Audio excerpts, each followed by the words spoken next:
Yellow eye mullet are one of our bread and butter species. They can be a little tricky to catch at times, but they taste great and they are fantastic fun on light gear. I'll show you just how I set up my gear and tackle, the baits that I use, and what I do when they are getting hard to catch.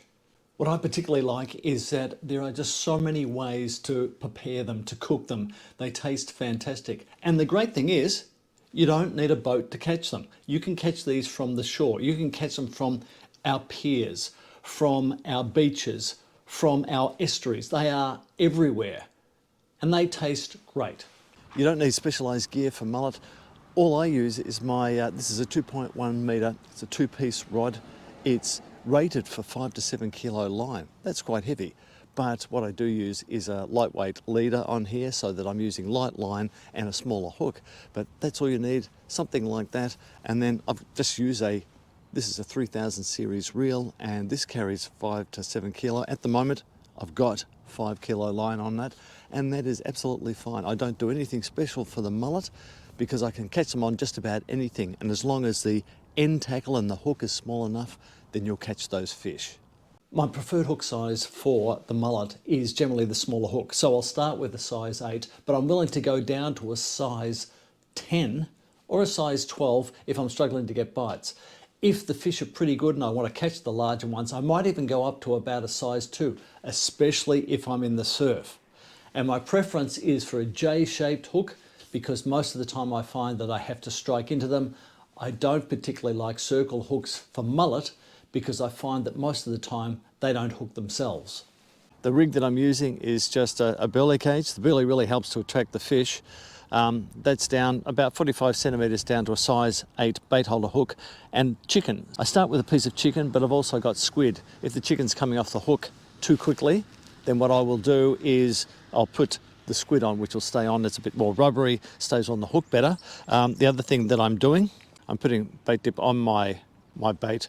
That just makes it more attractive and easier to find in the water because of the smell. It really helps if you can cast to the same spot each time. So pick a marker on the other side of the river or out in the bay. If you're on a pier, you can drop straight down, but try to get that same spot each time. That will concentrate the fish in one area.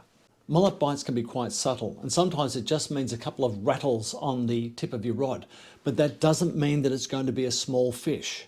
If you can use attractants, your burleys, your bait dips, to concentrate the fish in one spot, they can bite pretty quickly and you can have a great deal of fun and get a bit of a meal as well. Another great way to fish for mullet is to use a float. Using a little bit of burley to attract them close to your float where your bait is hanging, just enough of the tip of the float out of the water so that you can see it, but it doesn't have any buoyancy so the fish can pull it under easy. And then watching that float go under. There's nothing quite like watching a float go under and then striking in and catching a fish. It's a great way to spend an afternoon.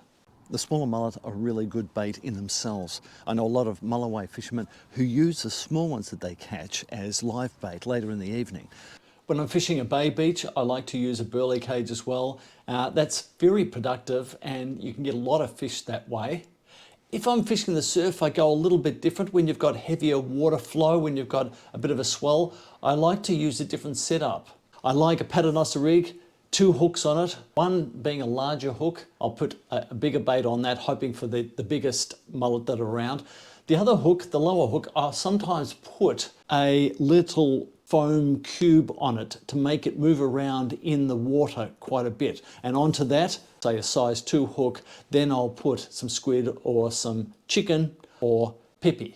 But I still do use burley. I'll put a wire frame on, and this frame allows me to mold burley around quite tight. And so that burley there, instead of having a burley cage, this is an inline wire frame, and by putting the burley in it, of course, I'm attracting the fish into the area. I've molded it in very, very hard. It actually sticks there and breaks away gradually. And then at the bottom of that, I've got a sinker, but just enough weight to hold bottom. It hasn't been an easy day to catch fish today. They haven't been biting that much. I've got some reasonable fish. It's been good, but the big part of that is using things to bring them into the area. If I just had my bait there, I've got one little bait mixed with all the water. So what I have been doing obviously is using the burleys that I've got and a bait dip to make the bait even more attractive and have a stronger scent. The other thing I'm doing is I'm holding the rod. I've had it in the rod holder, but I've missed a number of bites because you only get seconds to respond. So with mullet in particular, which are notorious for biting and dropping, what you've got to do is you've really got to be able to react as soon as you find any action on your rod. There are times when the fish stop feeding. In other words, for some reason, they're not picking up on your bait. Sometimes you have to go subtle. So smaller burley cages, less burley, smaller hooks like this one with the size 14 hook on it, small piece of chicken, and a lightweight fluorocarbon trace sometimes is the only thing that will get those fish biting. So it's worth going fishing for mullet. They're in so many of our waterways. They grow to a reasonable size. They're great to eat. And best of all, you don't really need any special tackle for them. Lightweight gear is all you need and you can have an absolute ball. If you've enjoyed the video, please give us a like and subscribe. And for all the gear and tactics and my blog, go to my website, howtofish.com.au. See you next time.